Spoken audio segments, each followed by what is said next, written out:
I want the Rhodes Boys chicken and Beyonce bought $28 million for the fuck of it. I want a Basquiat in my living room just to tell Lil Halle not to touch the shit. I work hard so I want sports a victory and every single thing that comes with it. Cause I'ma write it down and I'ma put it on and I'ma cross it all off my bucket list. And welcome back. It is your boy Jay Rhodes, Rhodes Rules Podcast. I'm pretty sure this is going to be episode 2. Got a lot of cool things in store for you guys, a lot of cool interviews.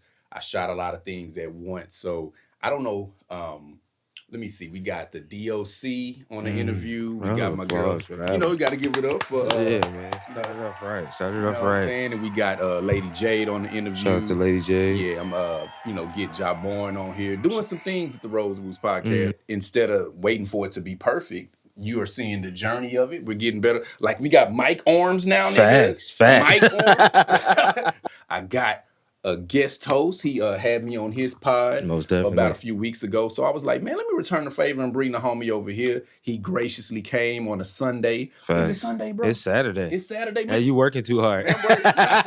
Tell this audience if they're not familiar with you, who you are, what you do, and all of those great things. Man, I go by the name of Caution, Mr. 700. I am an artist. Also, I run a company called All Over Media where we talk everything hip-hop or other things that, affect Black culture. You know what I'm saying? And so we try to paint a better picture of our people. We don't delve into the negatives and the drama. We try to, keep it to the things that matter within the culture. So definitely dope to be here. I don't get asked to be a guest on many podcasts. I don't know what no, bro. That's like, I don't. As many people as I had on, so this is a message for y'all.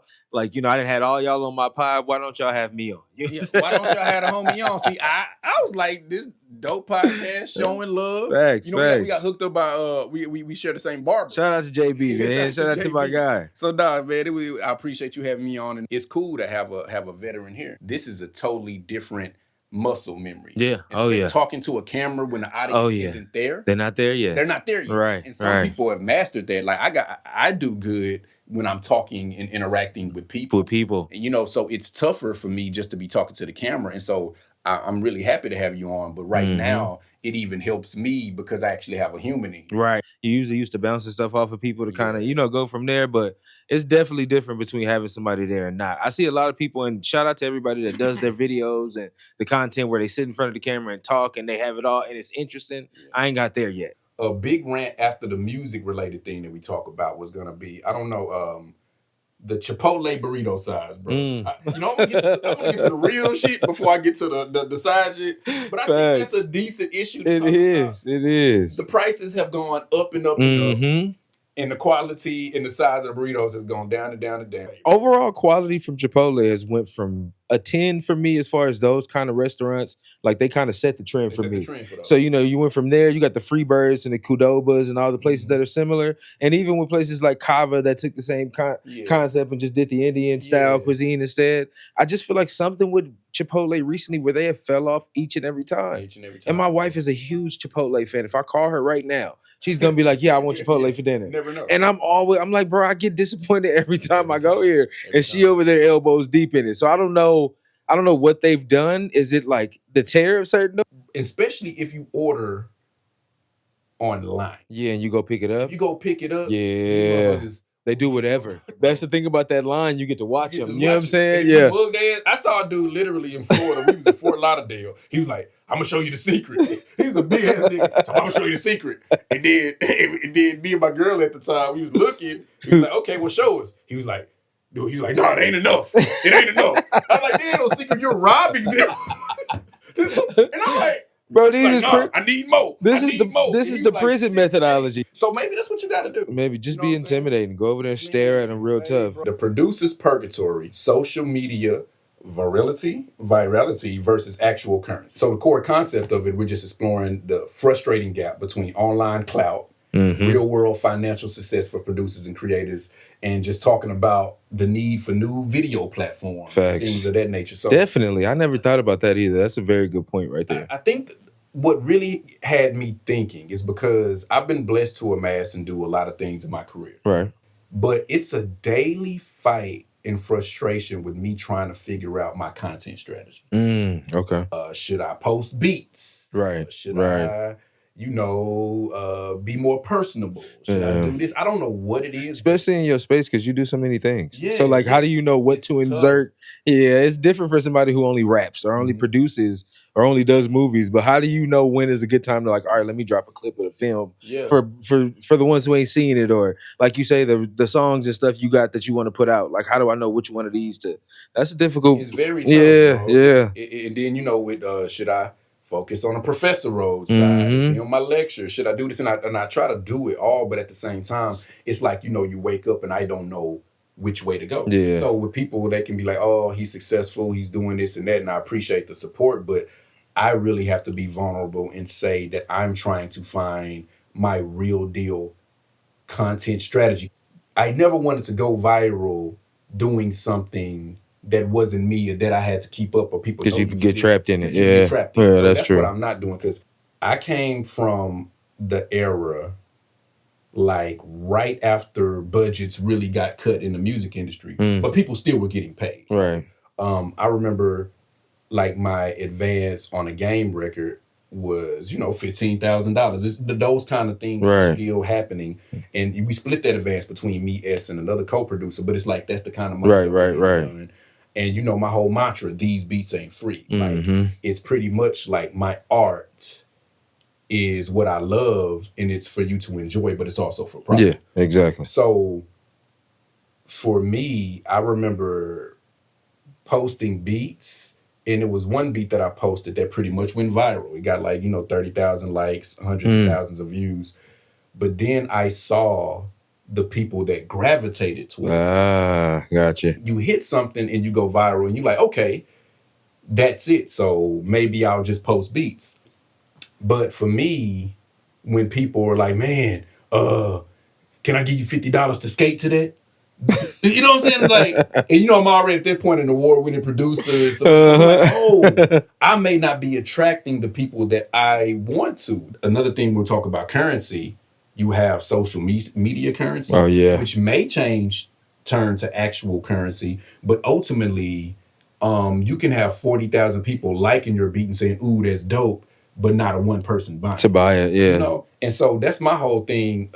Why I had to stop that particular thing. Yeah. Some of my favorite producers that's really doing big things in a lot of areas, like, I don't know, are you familiar with K Fresh? Yes. But super dope. And he does a lot of different things. But K Fresh, in K Fresh, you got into the situation with Timbaland with the, gotcha. But he posts a lot of his beats, and he crazy does that, beats. and that's his crazy stuff, and that's his brand. And he's turned those postings into like scoring films and doing all that. So that's the best side of it. Right. But then I guess the worst side is when you get caught in that trap of people just used to you giving so much of yourself, and the currency that you get for it is alike. So being a veteran producer in this industry, a veteran creative, I am trying to find what am I really going to do as far as my social media strategy. Just trying to get your content out. You know what I'm saying? It's almost like it's our job to do it. Right. If it wasn't our job to do it, I wouldn't do it. I think I always fall into the how much, like the trying to quantify like when and where to post, because then you got the different platforms that you're trying to figure out which one is most effective. Yeah. So I struggle with the posting on Instagram. Like, what content do I post on Instagram that does the best? And then I'll stick with that. I don't really use TikTok much. Yeah. I've been told that I should, but it's hard, man. If you're not on there as much, like, I know individuals that's on TikTok from morning to the time they go to bed. And I guess if you're posting that much, then it's effective. But, I come from where we come from, the Twitter age, coming off into the Facebook era where there was a little bit of things you could do there musically. But even like the Facebook pages, the profiles where you can build your business, those aren't really effective either. I built up close to 5,000 people on my page, bro, and I don't get much traction on there at all. And that's one of the biggest platforms I have. So it's also down to like when to post certain places. Like, I noticed my YouTube shorts help push the main videos. Okay. So now I'll post the long version of things and then I'll use the shorts to lead people back there. But it's just trying to figure it out. Like, I was listening to somebody talk the other day and they were like, all right, you got to post at least 3 or 4 times a day. And I'm like, damn, on every platform? Yeah, that's just not... It's tiring, bro. It's tiring and it's tough. And everybody has their brand. And I think somebody who does this at a great rate, if I could push a button, if I had to post that much, I want to get to what LaRussell does.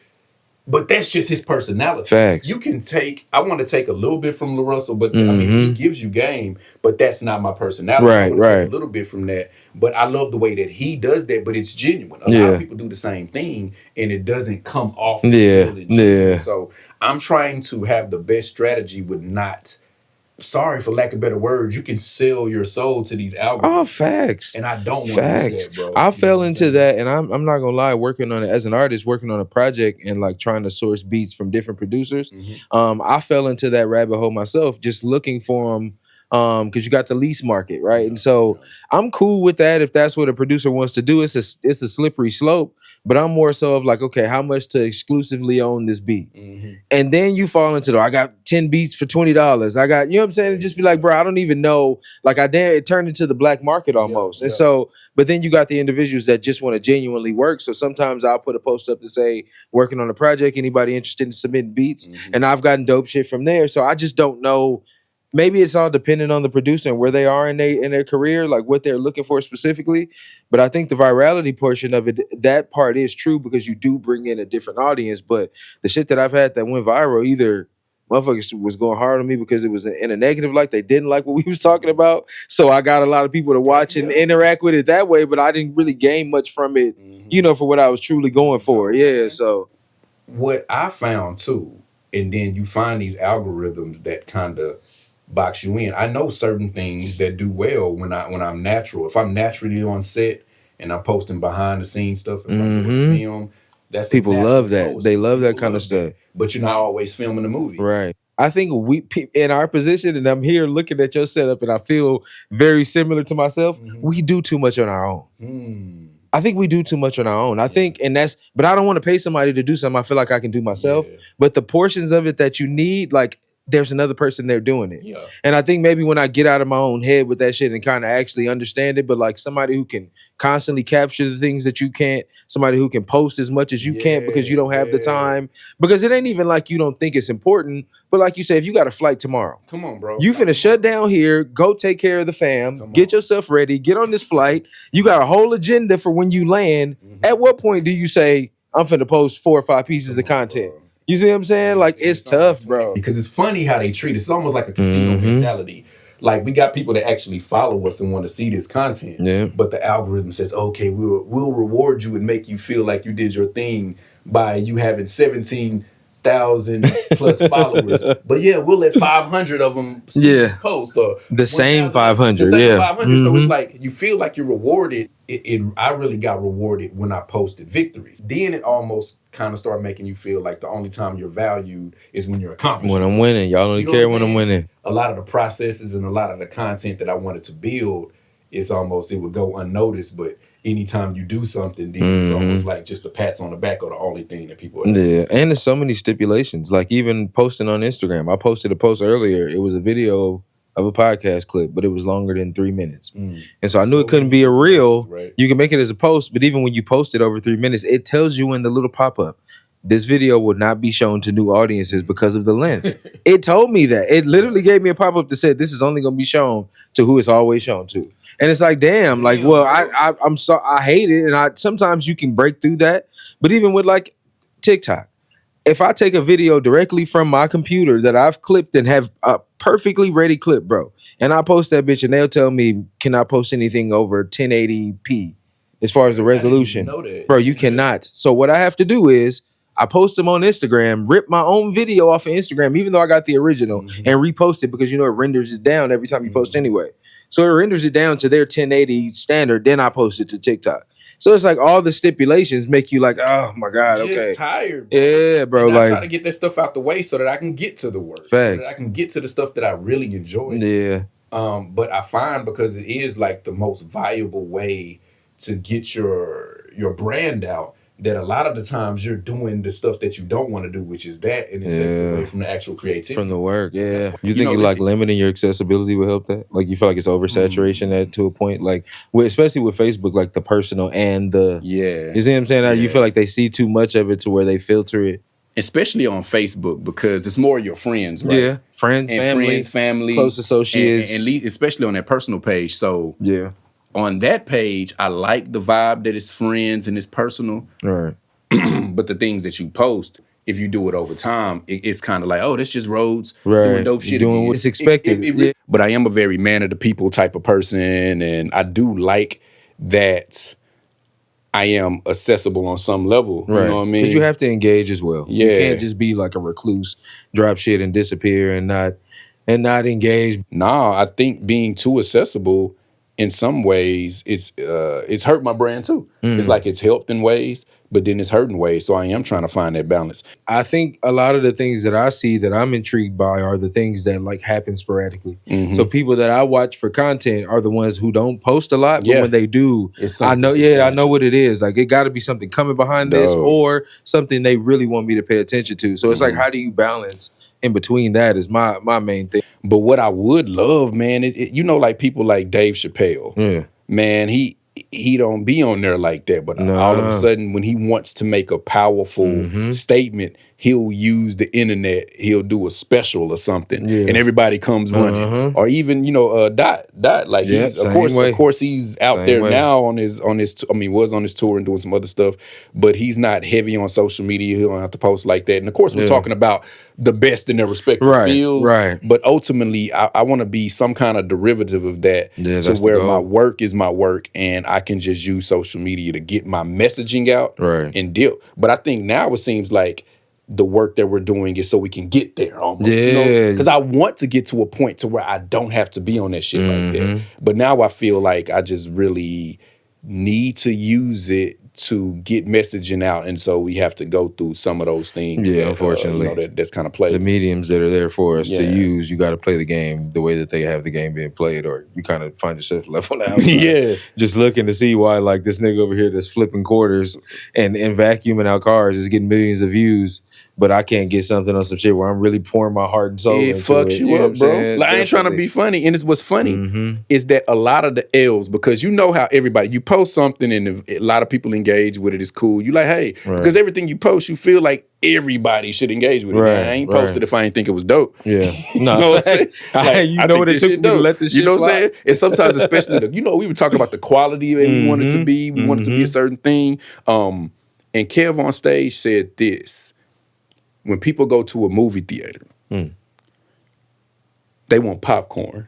And if Instagram is the movie theater, sometimes you got to figure out a way, if you're serving like filet mignon, to like get it in some kind of palatable way that they can accept it in the movie. Yeah, they got to be able to consume it. You got to be able to consume it. So I think that's what really that's a very valid point, though. Yeah, trying to make it palatable for the medium, and that's really what it is. So I think it's really just going in the lab and figuring out a way to be you, but do it in those bite-sized So let me ask you this Instagram then. chunks. Let me ask you this. How in tune are you with your algorithms on these different social sites? Not much, bro. That's what I'm saying. How do I know? I don't know. That's why bro. that point right there is so profound, because it's like, damn, if I maybe, and this is what I got to get away from, posting and then hopping off. I'll post on Instagram and then I disappear from that motherfucker. And then I come back hoping that it's just bloomed into this huge thing, and maybe that's the wrong expectation. But like maybe I'm not tapped into my timeline enough to know what my followers are looking for from me. Because like say in my instance, if I'm an artist, I have a media company, I run my business on it where I'm promoting and like trying to actually solicit myself to people. I don't know what audience is what. Yeah. So if I post a music video and you see me rapping, are you still gonna tap into it when I'm asking people to tap in for, you know, to be a consumer of my other products? And so that's where I'm like, well, damn, do I need to separate them all? Like, do each need to have their own individual entity? That's why I went and created a rapper page, because I'm like, well, maybe just have a page that focuses on that, and we can build that one up to where. But it's just so many variables in it, man. It is, bro. Like, and I know, like I say, I know that if I sat there and just posted beats, that would go, but that's not what I want to do. That's not. I do so many minimizing other things. what you do, and I think I'm more than just, you know. Of course, I think producing is the root of my career tree. It's what makes everything else flow. But at the end of the day, man, I've produced for so many artists, and so much of my work is out there. Man, go listen to that shit. Like, I ain't trying to be funny. I got these dope ideas, and I just don't want to be on here just for you. Like, ooh, that's dope. Ooh, that's dope. That's not really what I want to do. And I know if I did that, I could get a certain currency, which is likes, but will I get the currency, which is money? I'm an adult. The currency, which is publishing. So maybe we in the wrong field. Look, maybe it's the game and not the way we playing it. Because if the game, as far as social media, is for you to get the likes and get enough of those to where this clout cloud builds you up enough to where you're getting paid for everything. Yeah. Maybe it's like the part of it that we don't like. Yeah, that's the part of it. I don't like that. Yeah. I don't like it. And I think we'll always kind of be scaling the fence on that part of it because I don't care about that part of it. But it's like, how else do you get people to pay attention? And like that's why. And the thing about it is just it's still a lot of money being made behind the scenes. Hell yeah. The way that I like to make it. And then, I may post about that, but that may be a one-time thing, like sync money and all these other things. Right. But why I don't want to get into that game is because that's what these tech companies kind of want. Yeah. Because we're artists, bro. They want to turn it into churning out more. Right. Give me this, more beats every day, this, that, and the third. Now, bro, it's like, and so then, if you give me more, then you can leverage all of this that you did for people to subscribe to you. And then you got to give them more. It's like, so it's just like more. It's like this whole more feeding the machine, feeding the monster thing that I don't want to do and I won't do. So I'm trying to figure out a way to not have to do it that way, I think you need I think your network and media matters. And I think if you have a network of individuals, then you can build like this subculture within what you have going on out here. Because what I've learned is most of my content flies when I have other individuals of the sort or of the like, and we're all pushing it in the same, whether it's me or there. So if somebody features us on something and I share it, I notice those things do better than me just doing it on my own. For sure. And so I think that's a big part of it too, because you're incorporating other people's audiences. So the collaborative part of it is important because then you kind of break the algorithm a little bit. So if your people have never heard of me, you collab with me, it breaks open this field to where they seeing it. And I see it in the comments. So if I post some content with somebody I don't rarely post with, I'm starting to see my people in the comments. There's new people, you know what I'm saying? So I think there's a methodology to it, but like I said, it takes so much, bro. It takes so much. Like even with streamers, when I look at them talk, they're like, you got to stream at least 18 hours a year. Come on, bro. And I know some of them, and they see you got the Kais and the other ones that are making buku money with it, but so many people aren't. And even if you're making buku money with it, to give up so much of yourself to trade that in for currency, I don't want to do that. Yeah. And shouts out to all of the people that are able to, in this new media world, be able to do that. But I wouldn't trade places with them. You know what I'm saying? I don't want to have to give up so much of myself all of the time, be this machine to be successful. So, you got to figure out another way. And so we're figuring it out. And it's not that we ain't reaching the audience and doing what we want to on some levels, but it's just like every day you're just trying to figure this thing out. You know? And it's evolved a lot since even when I first started. So to see where when I first started podding maybe 5 years ago, you know what I'm saying, as to where it is now, it's such a different world to where if you doing things the same way you was doing them a couple years ago, you behind the 8 ball. Yeah, for sure. So that brings me to another point too. The people who create these algorithms, who create these ever-changing systems where, you're like a greyhound chasing a carrot or the rabbit or whatever you want to call it, all of them, especially on the major platforms, aren't of the culture. Facts. So when we break it down, on macro is everybody. When we break it down macro to us as black men, black women, we're chasing something that maybe isn't even for us. No, it doesn't belong to us. It don't belong to us. It's just another method for them to take what we're great at and capitalize on. And that's what they do all the time.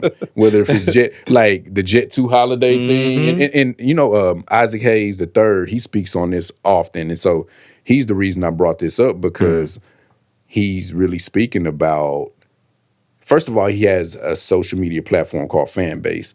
I've downloaded it and it's growing. I would love for it to grow. What is it? I've seen it before. It's a social media platform. It has a lot of things on it. Instagram vibe, ran by a black person. It would be, everybody should just be over there. First of all, everybody should download it and be over there now. But he's growing it. I'm pretty sure that on that platform it wouldn't be so hard to reach your people. Right. I'm pretty sure that on that platform you wouldn't have to tap dance and give so much of yourself just to reach people that followed you and stuff. So they're growing it. I will say, like I was trying to use it at first. It's some things that maybe weren't as user friendly to me, but they did have like town halls and stuff to help you. But I'm gonna tap back in with it because Just I want it to work. I want it to work, and I think social media and things like that is the same thing as this country, right? Yeah. If we just snapped our fingers in the United States, and if we all had synergy and unity with the black dollar, with what we did, with where we went, we would have so much power. Oh yeah. Oh, So it's the same way, like uncontrollable, but that's super tough to do. We know a lot of the reasons why. Yep. You know, some of them self-inflicted, most of them inflicted by the system that's doing just what it's supposed to do. Right. But the same thing with social media, man. Like if we just snapped our fingers and left Instagram and all went to a viable platform that was black owned and start pooling together our resources, it's almost like instantly those things that we're trying to fight, those walls would come down because they need us. They need our art. They need our energy. They need everything. You know what I'm saying? So right in the middle of this point, let me see what my oldest daughter wants. Hey, what's up, Nunu? Hey, baby, I'm filming. I'm almost done, though, okay? I love you. Okay. I love you. What y'all doing? What y'all doing? Okay, well, I'll be home in a little bit. Okay, bye. Bye-bye. What was that? Great point. What did I say? But yeah, just basically, if we did that and just pulled together our resources and lifted our artistic influence, our spending power, and everything in a day, within an instant, they change their tune. Facts. I'm pretty sure algorithms would come down. I'm pretty sure there would be less shadow ban. Yeah. Because I don't know how a shadow ban worked, but I promise after I was making very quote, woke songs and things like that, my stuff started kind of going down. So I don't know. So no, that is a very valid point. That shit is real. Yeah. And it's not something that you're notified about. It ain't something that you'll have a hint that it's happening. You'll just see your shit drop. And it's happened to, I feel like it happened to me a long time ago, bro. I got to a point where I was on Instagram. I was probably, everything I posted wouldn't do less than 100, 250 likes. Like I had built it up to that point, and then it went to 30 likes. Like 20 likes. It was just like for no reason, bro. I couldn't even explain it. Same amount of followers or more, but the likes and the views went down. So it's like, well, what did I change? I'm still posting the same kind of shit. You know what I'm saying? It's just crazy how that shit works, though. And I think it's like this is like a bad relationship. If the person that's the abuser in a relationship knows you're not going anywhere. Facts. And they're narcissistic, and they really enjoy abusing your ass. Why would they change it? Right. So I think that's kind of like what Instagram is, and then even to a deeper level, if we want to, we're not talking about America right now. Another pod we will. Oh, facts. But if we're talking about social media, they know that the users are pretty much going to stay, right? And we have to show them that we won't. Right. You know what I mean? And so, that's just another thought. That's another thought of mine. Man, shout out to and I may be speaking out of turn here, but I don't care. Don't tell me shit if you don't want people to know sometimes, okay? That's just how I operate. But no, you can tell me things. I keep secrets well too. I don't want people to feel like I tell everything that goes on. But shout out to Blue the Great, a Dallas native. Okay. He does have a network that he's pushing. I don't think it's a social media network. It's more so a network of like, he wants to do like the black media type of deal. Okay. So I got hip. Somebody taught me, a good friend of mine that's a close associate of both ends, was telling me about it. I was like, hey, you ever thought about using your content for like a network? And I was like, yeah, I just, I get a little skeptical with that kind of shit though, because now I'm taking my idea and giving it to you for you to do whatever you do with it. And I'm not saying that everything I do is gold, but just say if something does take off. You see what I'm saying? Like, I'm not comfortable with just... Yeah. You know what I'm saying? Like, I'm not comfortable with that part. But shout out to, those kind of individuals. There's a few other ones that are out here that try to push that for us to have our own platforms to use. But one thing that I will say to those individuals is just make sure that it's, and I know everything has a starting point, just like we talked about with the podcast and how we start there. But just make sure you have the functionality for us to be able to do what we need to do on it and not have to deal with the technical side of things, because that's the other part of it. People jump into it with a great idea. With no backing. I seen a side note. I was watching the documentary on Hurricane Katrina, the one Spike Lee did. And at the end, they talk about the efforts that Brad Pitt put into like building these houses that he built, these modern looking houses. And he came out and did it for 150 families. And it was like they charging them no money for them. They get into it. It was a great deed. But these new modern eco-friendly homes started to fuck up. And so when it was time to fix them, he settled out of court for $50 million and washed his hands, and he left the people to figure out how to handle it. And that's kind of what I feel like when we go into these new mediums of people trying to build these new social platforms or these networks for us, is they don't put a lot into the functionality or the technical aspect, and then like it just goes by the wayside. You know what I'm saying? So shout out to Isaac Hayes III for coming up with something that's still actually working. And like you said, maybe it's just the tweaks and the nuances, and we'll get to a point where we can because actually we'll use support. I know I'll support it, and I'm just being honest. I know they're doing a lot of work to fix it, but it's just more like, and mind you, Instagram is something that's been worked on for many a year, and your fan base, I think it's been here for about maybe two or 3 years. But man, if that functionality gets to the point to where it's easy to use, and easy to understand, and I don't know, and so maybe you just got to give it another chance to get used to it too. So, but I'm definitely here to support it, bro. Yeah, that way we can stop making our own factions of the social media, like Black Twitter, or you know what I'm saying, like we having to form our own little parts of this grander thing that's there that really don't give a fuck about us anyway. Yeah, you know, and because we moved that culture, but we're not the owner of it. Oh, facts. That's how we do everything. We move the culture. We move the culture, but the people who get the dollars are typically white faces. Facts. We know that. Facts. So I want to go into something that I saw on your boy Club Shay Shay, and it's going back to the industry, how it's set up, and how he feels about it is the same way that I feel about it. But Shannon Sharp was like, Face, you ain't gonna, Face, you ain't gonna drop no music, Face. You know how that nigga talk. Right.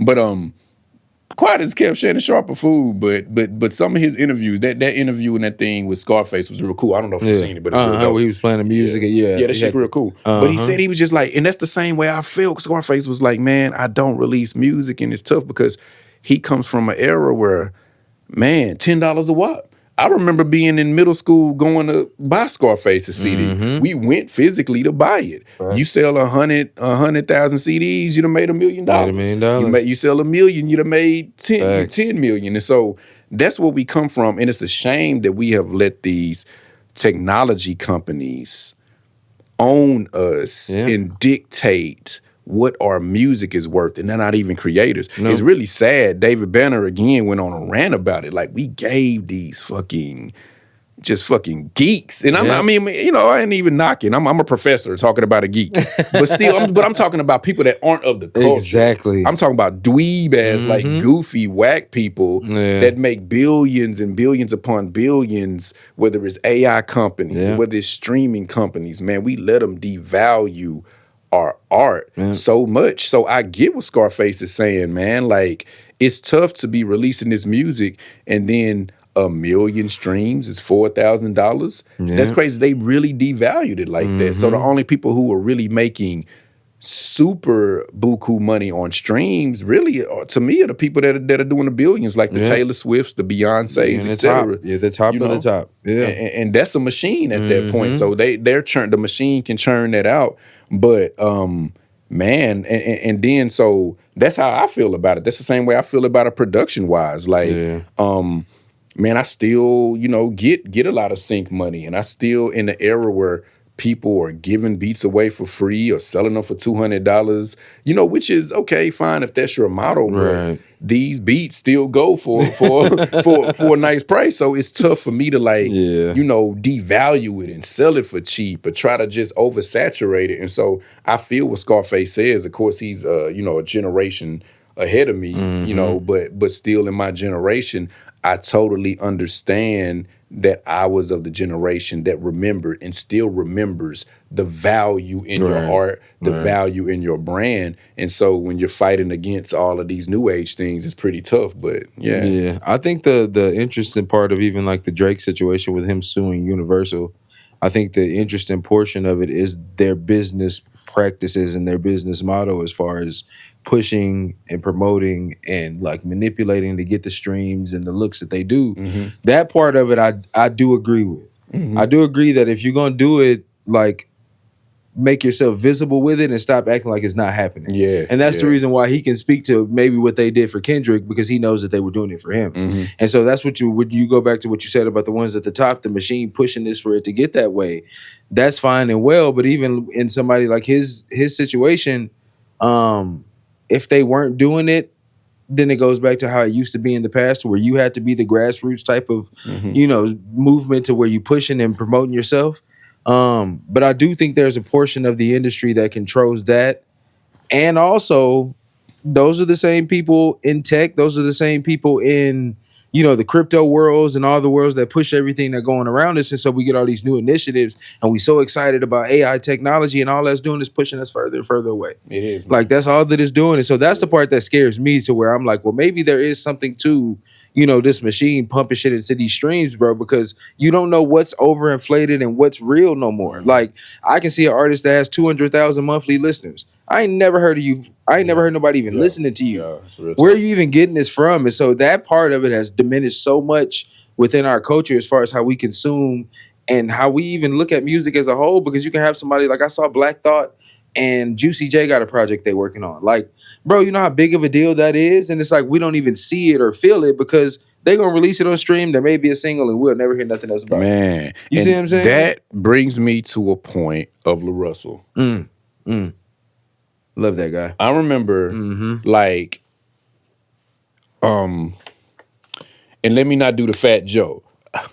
I remember 2019, before you even knew about La Russell. Right. No, but seriously, I remember just my thought process was in 2019, I did a Name Your Own Price album. It was okay. on Oak Cliff University, and it was definitely a microcosm of what La Russell was doing now. But the thought process was just, man, I'm not gonna bring this to stream until later, but I got at least 100 solid fans that'll show some love for that. Right. And then direct to market, you get a nice amount of money for your art. And so what La Russell is doing is amazing to me, man, because it's showing you, to me, what this industry should be. Yeah.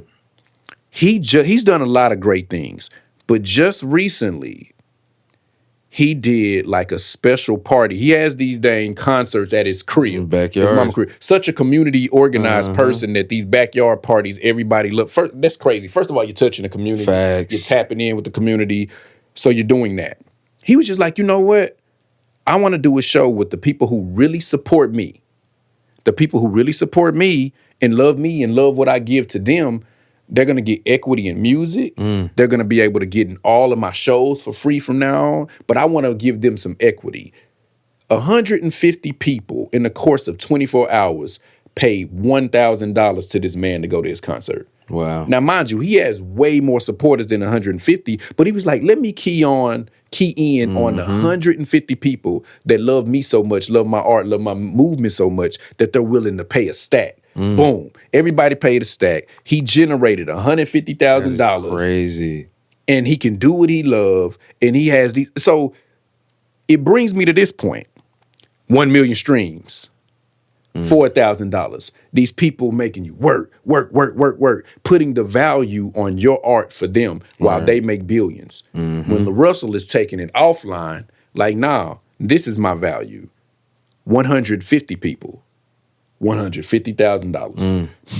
So everybody may not have that power to do it on La Russell's level, but I think that model of the industry, if every artist started doing that, and like Scarface said, if we just, same thing, whether it's America, whether it's streaming platforms, if we push the button and all got in sync and all black art got pulled off of these streaming platforms, one day, if we were able to do that for one day, because I know they're trying to get, I think in September, they're trying to do black women not buying hair products for 1 month and just see what it does. I hope they do that. That'll really show our power. But back to this, if we really did that, and mind you, it's not going to happen anytime soon, but if we could just get synced up to do that, we could start bringing the value back to our art, bro. We really could, facts, man. Facts. No.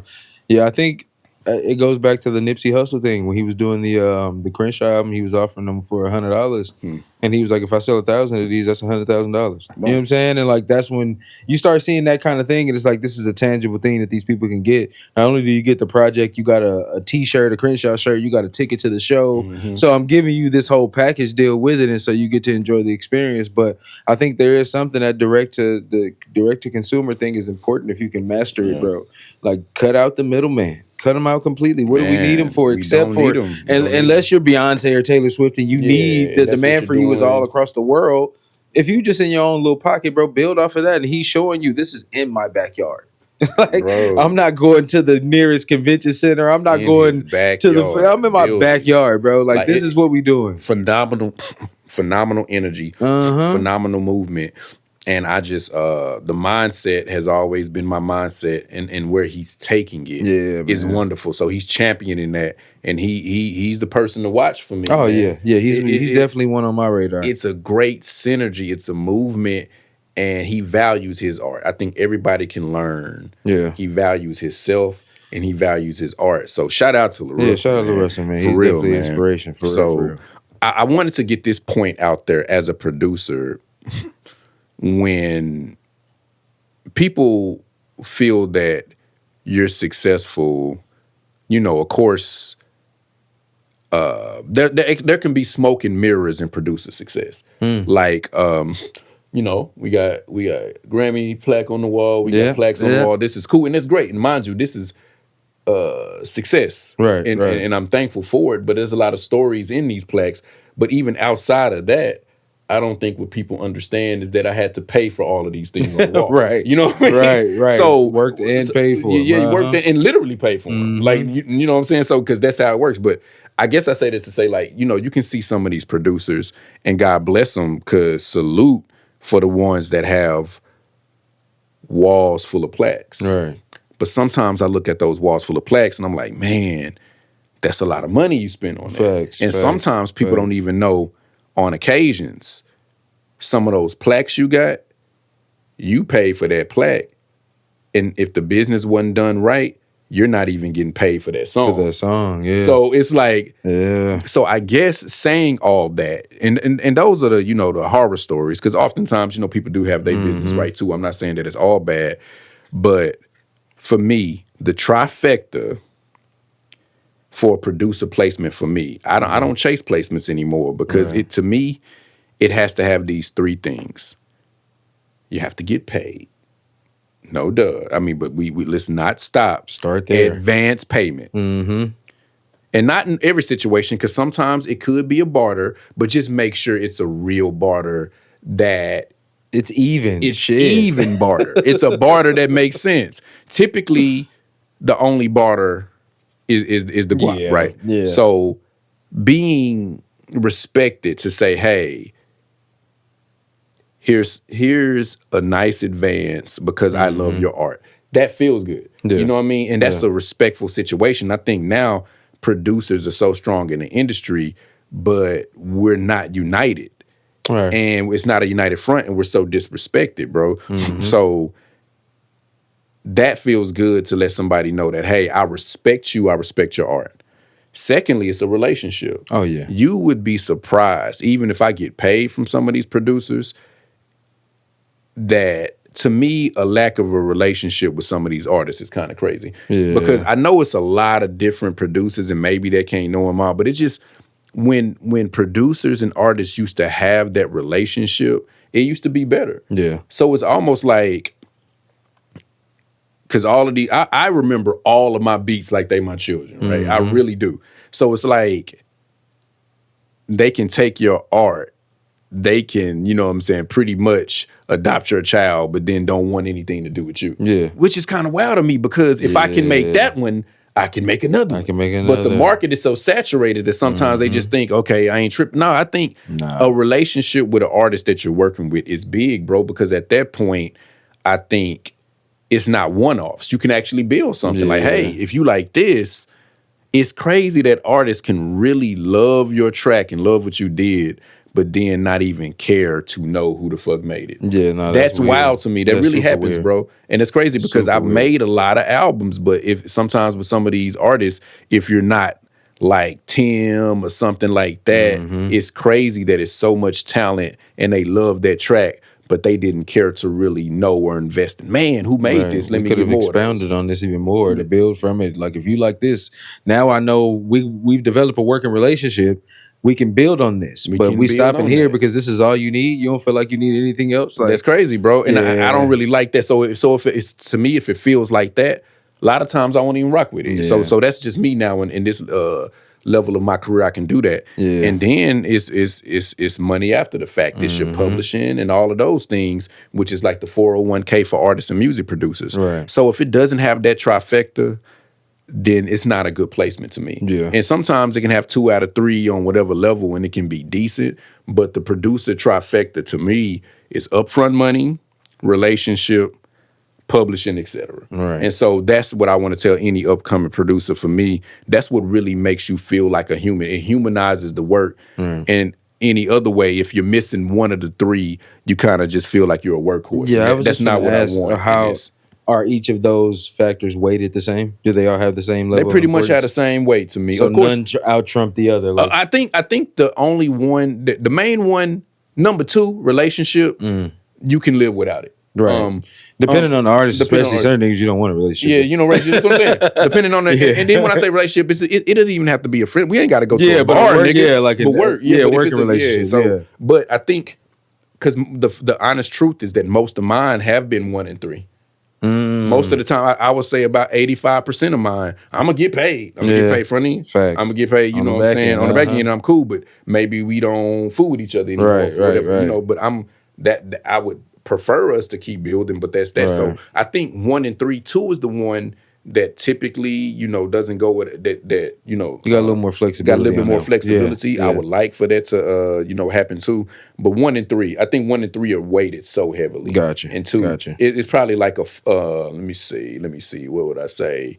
40-40-20. Yeah, probably about a 40-40-20. So yeah, it's not a deal killer, but it's just one of those things where like you know what I'm saying? Like it work out a little better for me. Hey nigga, let's work. You know what I'm saying? Let's do some more shit. Yeah. You know what I'm saying? So but that's one of those things too. So I just wanted to kind of throw that out there. Gotcha. Few more points, bro. I think we kind of moved. You know what? We may have to on this random ass podcast. It's feeling like we covering a lot of ground. I'm telling you. Covering a lot of ground. Got to get the train moving. You know what I'm saying? But yeah. Oh, so another thing I really think, a while back, me and Lone Star coming to producers needing to come together, we started or tried to get a producer union. I remember like Lone Star, he didn't get paid for something. He didn't like it. And I was like, you know, that was young Rhodes too. I was like, now fuck that. We doing a union. Fired you up. We doing a union. And so, you know, it got off the ground. It was cool. It was more for producers to unite and kind of talk about certain issues and things like that. Right. But again, like if the producers could get galvanized and really come together and it's tough because it's a difference between like UPS unions and work unions because they're all, you know, kind of on the same step. Like how do we really unite a bedroom producer in Brockton, Massachusetts with somebody in LA? So I get it. Real. But if we could do that, man, just think about if everybody that made dope beats stopped making the beats. These artists would kind of get they die out here. They die out here. They would, bro. The producers are really pushing a lot of it. It's always been like that too. I think the main thing would be able to at least come up with the parameters of a structure that works even for those at the top tier all the way down to those bedroom producers. You see what I'm saying? Yeah, for sure. If there's something that they can use, like a guideline that teaches them, hey, you may not be making this kind of money now, or you may not be seeing these kind of placements now, but prepare yourself through the work that you get now in order to get to this point with these things. So that way you're not getting there, you get your first song to pop, because there's no way to really tell. Yeah. You know what I'm saying? So you get something that pops, bro. These are the first 5 things you need to do. And then that gives you the basis to go on, as opposed to I done blew up. And like you say, I may not even had a relationship with this artist. now the artist feels like it's them and it's not me. Mm-hmm. You know what I'm saying? Now I'm out here still trying to, and maybe I've collected a couple of relationships with rappers and made some other money from it, but I may have taken a loss because I didn't know what to do when the shit popped. Yeah. So I think that would be important to unionize those things if you could put those things in place. But like you say, if it's hard to do that for one or two individuals. So yeah, for sure, man. So that's that. Let me see, couple more points, bro, and I think we've covered. Got ourselves a pod. We got ourselves a pod. Chop this motherfucker up, screw it, put it out. For real, man. You know what, man? And this is what I'm gonna do, bro. I think we touched on a lot of the musical things, a lot of the social media things. So I think we can end it with my rant. Okay, I'm ready.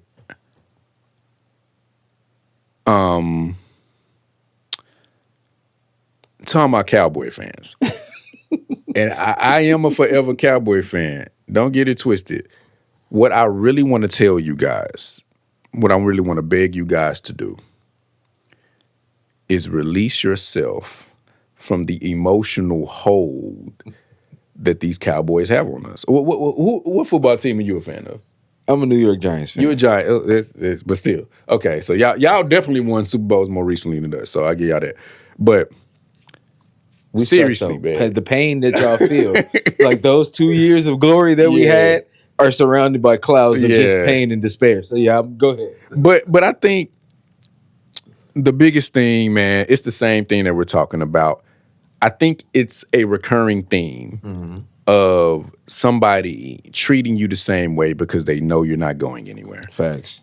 Now, I won't cheer for any other team. The Cowboys are still in my heart, but I just remember how I would feel after a loss. And I was like, bro, they're getting paid millions. I'm not getting paid anything. Let me release myself from these demons. And so I think when you just think about what has happened since our last Super Bowl, some of the things that he does and continues to do for 3 decades, he don't give a fuck about us, bro. No. So, not at all. He does not. And I know we're already hurting Dallas sports fans. We're already hurting from Luka.